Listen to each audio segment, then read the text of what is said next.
I was gone for literally 45 minutes, and they almost kill me. Good afternoon, warriors. How are you guys doing today? I am so excited to bring you this video. We will be discussing Dungeons and Dragons, the tabletop role-playing game that has been going on for over 40 years, which I'm pretty sure makes it the longest standing tabletop RPG in history.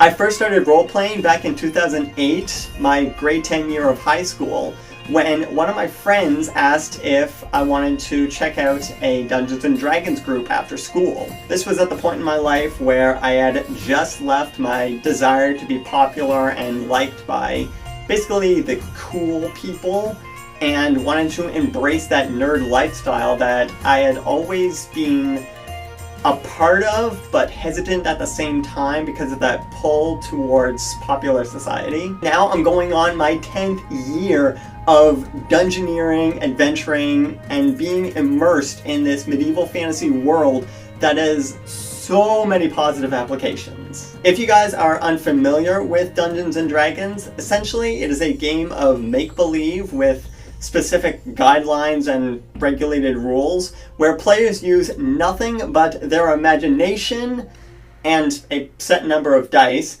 to engage and embark on a medieval fantasy storyline, commonly referred to as a campaign. To start off the game, you and the rest of your party members will need to build characters using the player's handbook that will guide you through selecting a race and classes that enable you to use specific weapons, armor, and give you proficiency in skills that will help you along your fantastic journey. A good thing to keep in mind is that although the DM has provided the mold and foundation of the fantasy realm that you and your friends are a part of, it's up to you guys to make the decisions, the choices, and the interactions that will help guide you along. And once you factor those things into your mind, you can have a lot of fun with this game. It's not all about the fighting, even though combat is really cool when you get into it.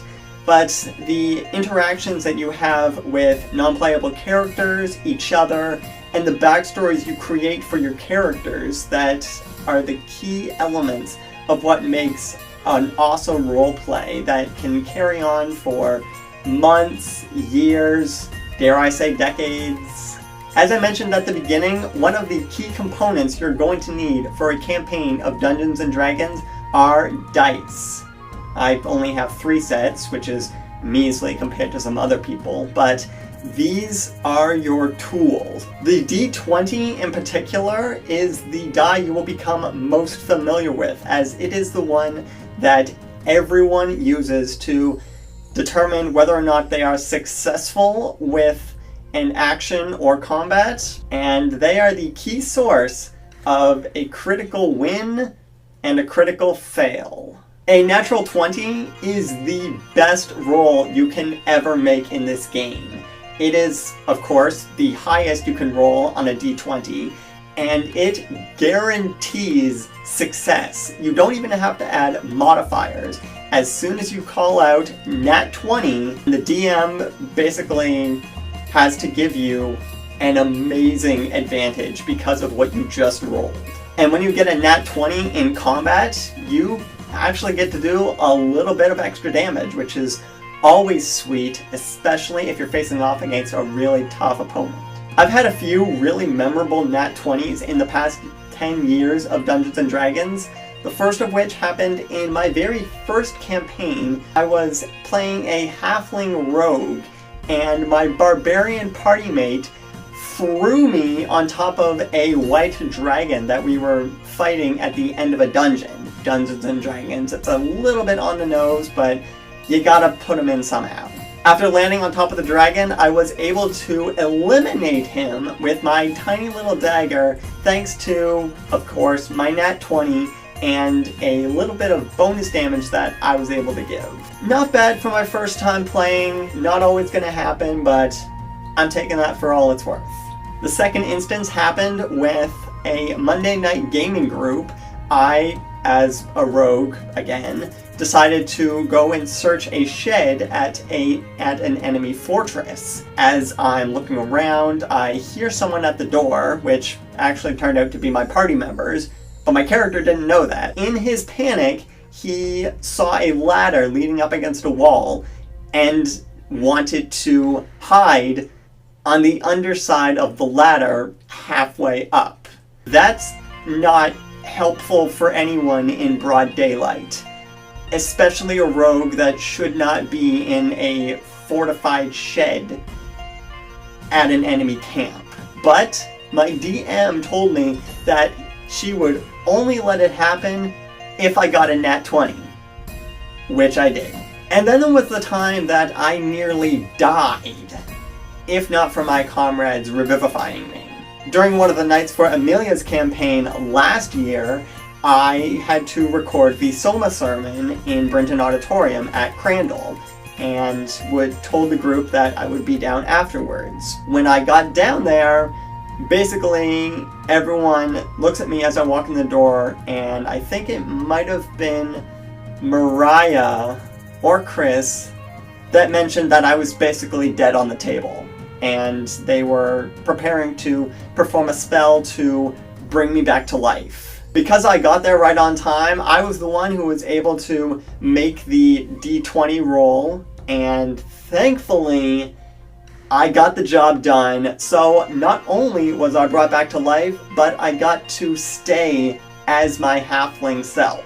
As far as natural failures go, that's another story. This is when you roll a 1 on a d20. They're mostly not good for your character, as you need to incur some sort of penalty, whether that's a little bit of bludgeoning damage, or you horribly fail at a sneaking roll, and instead of being super silent, you're actually the loudest person on the planet.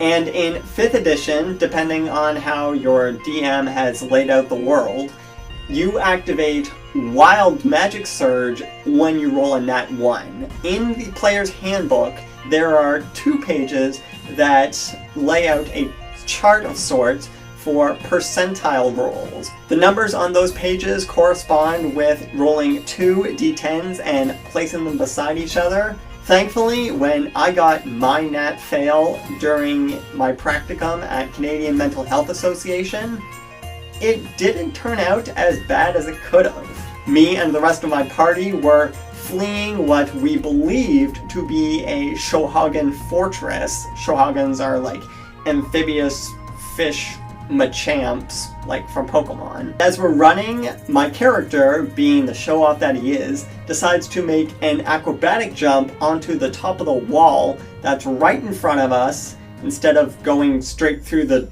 archway that had nothing blocking it. I get the nat fail, but it doesn't turn out to be all too bad. My percentile dice allowed me to levitate a random creature that is within 100 feet of me, and as it turned out, that Coralide's Shohagan fortress that we were running from was actually a giant worm. My character kind of like points as he's falling, and the worm rises up like 20, 50 feet into the air. We're all just watching from a distance thinking, are we actually just inside that thing? A few seconds later, it comes crashing to the ground and it splits open everywhere. If you could see this scene, I think it'd be either really funny or really disgusting.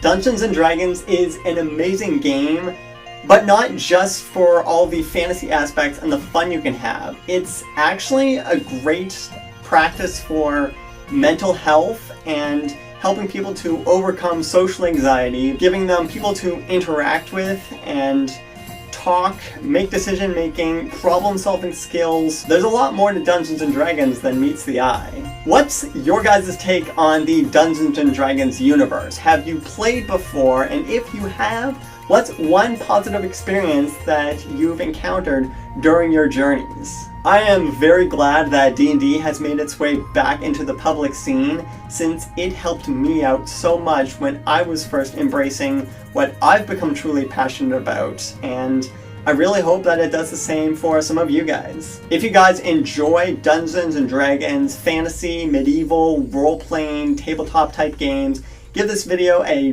big like and subscribe if you haven't already to be notified of all my latest videos. As always, don't be afraid or discouraged to embrace what you are truly passionate about, because you have no idea who in the world you can make an amazing connection with. RPG, tabletop, role-playing game. RPG does mean role-playing. RPG game, RPGG. No, that's role-play game.